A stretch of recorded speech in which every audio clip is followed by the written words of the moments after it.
Today we're going to just talk about manifesting 101 with your higher self and what to do when things go wrong or not to plan. And I know I've covered this for you, but I was doing a call today with someone on my membership, and I was reminded in that call how important it is about what to do when when we're trying to manifest something, what it is our part of this journey. And so that's what I wanted to bring on and talk to you about. So say hello to me and let me know that you're here. As ever, I'll be reading cards for you all. They're here.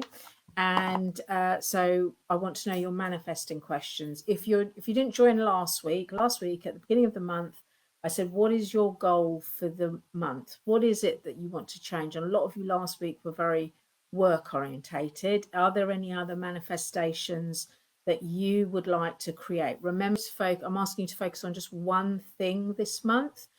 It's not that you can't manifest with lots of different things, but when you manifest with just one target a month, what you're doing is actually training yourself to hold your vibration high around that manifestation.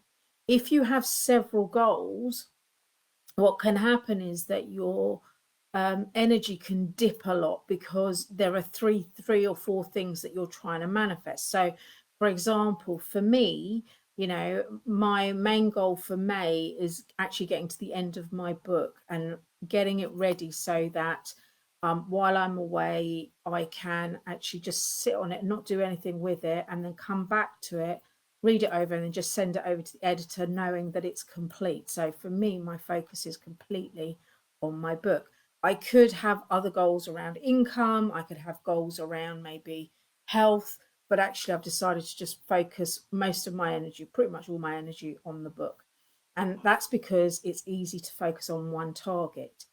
Once you have got used to, and every month I'm going to be asking you, what's the thing you want to manifest at the beginning of the month? But once you have got used to manifesting that one target and you know how to keep your energy high, and it's really easy for you to do that, then we start adding in more goals. Okay. So if you're just joining me, we're just talking about manifesting. And I'm going to be reading cards later on this after as we go on. Say hello, let me know where you are, which part of the country, or are you international? Where are you? What is going on? And I'm going to get cracking, okay, because time marches on and doesn't wait for anybody.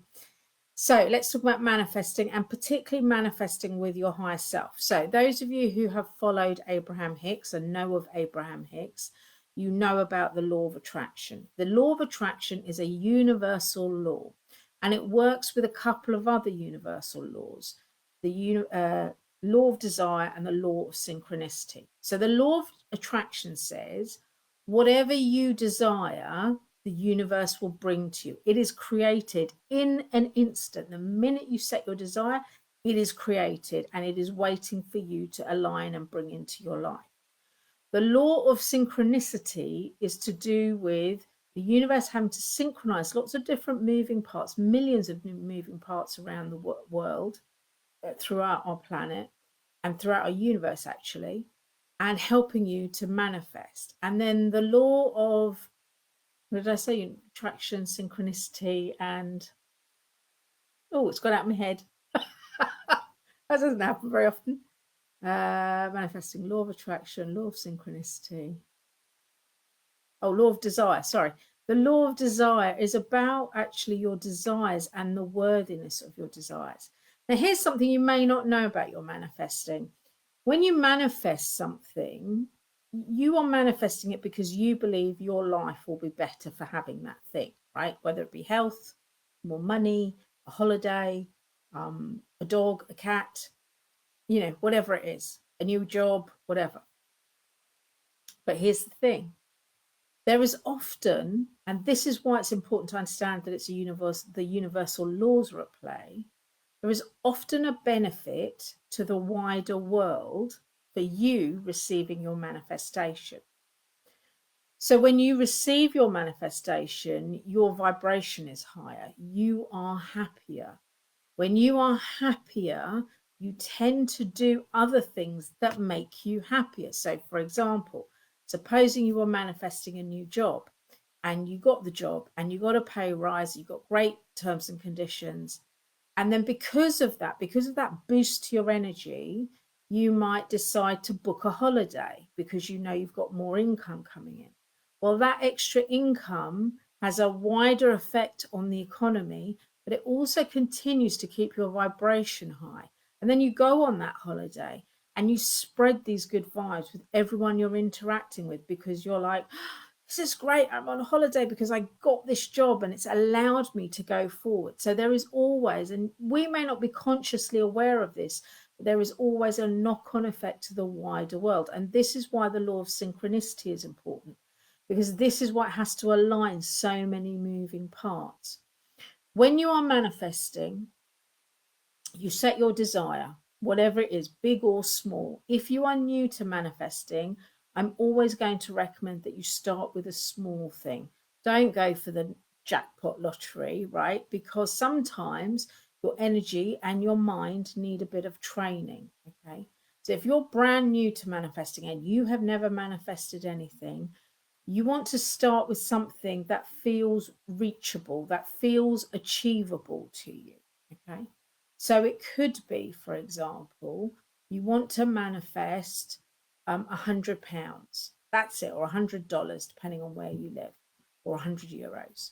You want to just manifest €100. That is the desire you've set. Okay. The next thing to do is to connect with your higher self and say to your higher self, what is in the way of me manifesting my dream of €100, dollars, or pounds sterling? Okay. You might have some limiting beliefs around this. Common money ones are, I don't deserve extra, my work is spiritual and I shouldn't be paid for it, money's at the root of all evil, there's not enough money to go around. These are just some of the most common beliefs that a lot of us hold, and there are a lot of beliefs that we've been brought up hearing. The one I touched on my call earlier today was, I don't have the piece of paper that says I deserve to be paid for this extra thing, right? And also another common limiting belief will be that I can only receive that extra £100 through my income, right? Through my work income.